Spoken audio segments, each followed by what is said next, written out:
No question. Everybody doing okay today? Good. How are you? Good. I'm good. At the halfway point. I'm good. If y'all don't want to ask about last week's game, I'm good. At the halfway point, to see what's your biggest surprise, biggest disappointment on Saturday?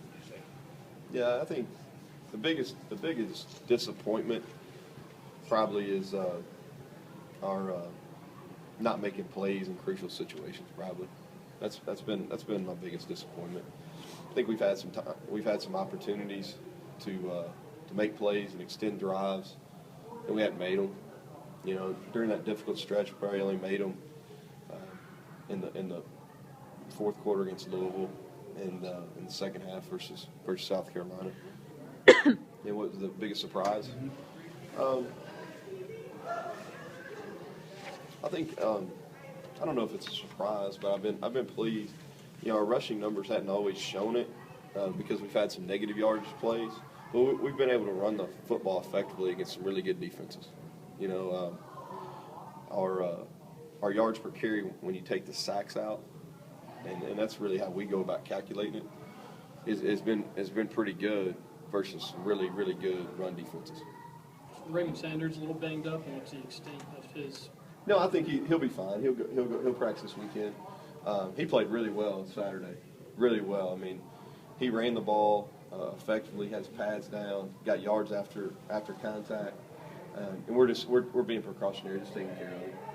It was such a young offense. What's their attitude when you're not having good, good success against some really good defense? Yeah, they're probably more resilient than me a lot of times, but they've done well. They're bounced back. They understand, you know, and I just told them, I said, here, you know, listen, here's who we've played on defense, you know, the last 4 weeks, and I think total defense, maybe 3 of them are in the top 6, and maybe 3 of the top 4 scoring defenses.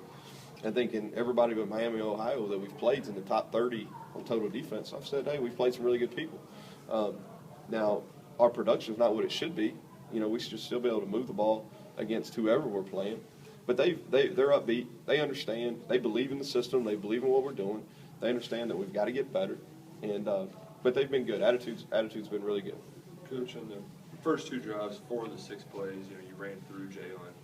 What does it do when you have to completely change the game plan? Yeah, it's the passing deal is not as big a deal, but we were really probably more so than we have been all year. Well, South Carolina we were pretty heavy, but we were really going to be quarterback-driven run game in the Alabama game, and then obviously when he got hurt, we had to scrap that and go to Plan B. So we scrambled a little bit. We were able to come back in the second half and run the ball pretty effectively. We couldn't get open, and we weren't very accurate with the football either. Mark said both. It's kind of up in the air as to which backup you get ready if Jalen's not ready to go. Where are those guys at in their development, maybe even since the fall when they were last competing for the job? Yeah, they're better. They're better. You know, it's a good opportunity. Both of them would like that opportunity. Obviously, Reese is a true freshman. First time going through this deal. It's a little bit unlucky for Patrick, just because this is his second year going through this. You know, second opportunity where potentially could be redshirted. But both of them have a good attitude. We're getting both of them a lot of work this week, and we'll make decisions sometime later in the week. Are you more hesitant to make it Patrick because you're trying to commit to him to give him that year back? Yeah, well, I think that we've got to be cognizant of that.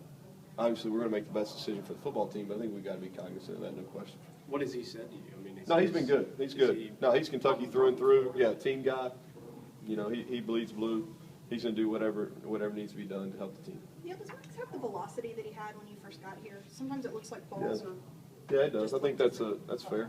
You know, here's the deal. Is his arm where it was 3 or 4 years ago, maybe pre-surgery?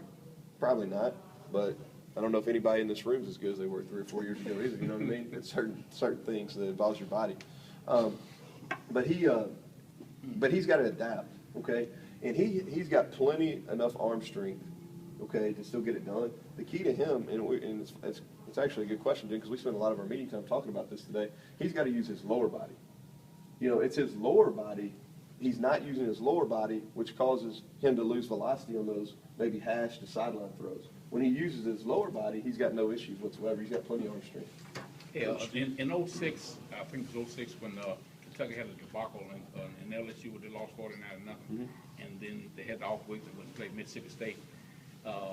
Dick DeLown started off his mouth, and they fell in behind and went down and won the ball game. Yeah. Can you point to anybody on your team that may be able to pick you up like he did? I don't know. I'd like to have Dickie Lyons and Jacob and who else? Keenan and Stevie Johnson, Raphael Little, Andre Woodson. You know, I might spout my mouth off out of those guys. But no, they. You know, Coach Brooks actually talked to the football team about that yesterday. I thought that was a good message.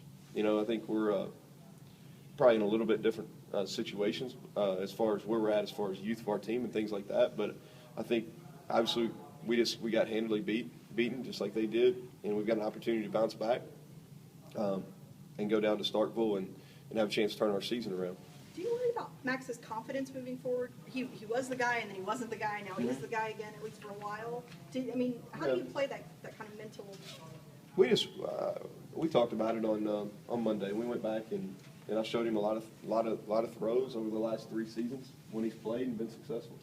You know, and told him, you know, when he's not had success this season, why. You know, I think a lot of it has to do with using his lower body. I think a lot of it has to do with he's got to trust these young guys that he's throwing to. You know, he's got to have some blind trust. And so we talked about that on Monday. I don't think when we play next Thursday, confidence will be an issue. Does it alter the way you call a game, knowing that you got a guy who's maybe not confident that he can uncork down the field? I mean, in terms of where you want him to throw the ball? Yeah, his confidence is fine. I mean, he believes that he can make any throw. And to be honest, he can make any throw. He just got to use his lower body to do so.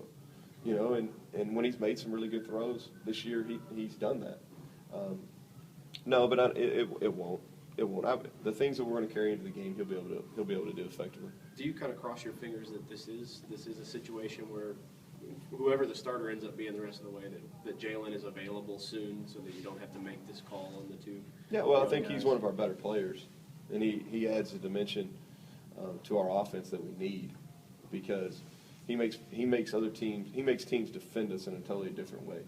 Okay, that gives us an opportunity for our young receiving corps to get open in one-on-one situations. You know, they don't have to worry.